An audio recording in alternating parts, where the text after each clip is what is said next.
मायला जसं डब्बा आपटून आलो मी, जर माझ्या हातात मोबाईल असता मोबाईल मी असाच या खडीवर आपटला असता. पण हे सरकार आणि हे अडाणी अंबानी नुसतं गरिबाचं रक्त पिऊन राहिलं.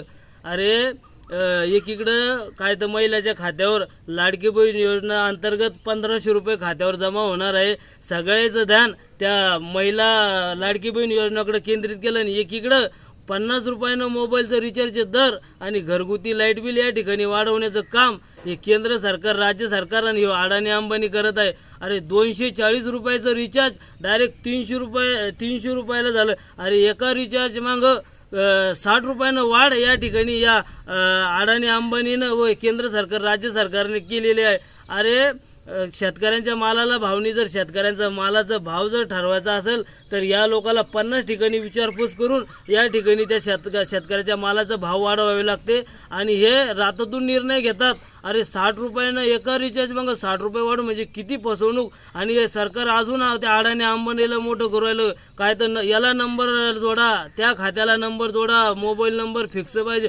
कुठेतरी हे सरकार आणि अडाणी अंबानी आपलं बोर देऊन आवळा काढण्याचं काम या ठिकाणी करत आहे. अरे पहिलेच त्या निराधार महिलाच्या खात्यावर पैसे जमा नाही. अरे अशा अनेक स्कीम आहे. लोक अजून त्याची आतुरतेने वाट पाहिली, त्याची अंमलबजावणी झाली नाही. आणि आता त्याचं देशामध्ये, महाराष्ट्रामध्ये या सरकारचं थोडं दूषित वातावरण असताना लोकांना चुतव्या बनवण्यासाठी त्यांना निवडणूक, विधानसभेची निवडणूक डोळ्यासमोर पाहता हे या लोकांना हटकून चुत्या बनवण्यासाठी काही बी एक लालच दाखवून काय तर महिलांच्या खात्यावर 1500 रुपये जमा होणार आहे. अरे त्याच्यापेक्षा या गॅसचे भाव कमी करा, त्या ठिकाणी ते रिचार्जचे भाव इतके वाढवले याच्यावर नियंत्रण आणा, त्या ठिकाणी घरगुती वीज बिलाचे भाव वाढले याच्यावर नियंत्रण आणा. हे दिलं सोडून आणि जे अजून कशात ना मशात पण लोकांना नुसतं येडं करून सोडलं या सरकारनं, केंद्र सरकारनं. हे कागदपत्र करा, ते कागदपत्र करा. कुठेतरी गरीबाला फाशी घेण्याचा टाइम या केंद्र सरकार, राज्य सरकार आणि या अडाणी अंबानीने आणलेला आहे.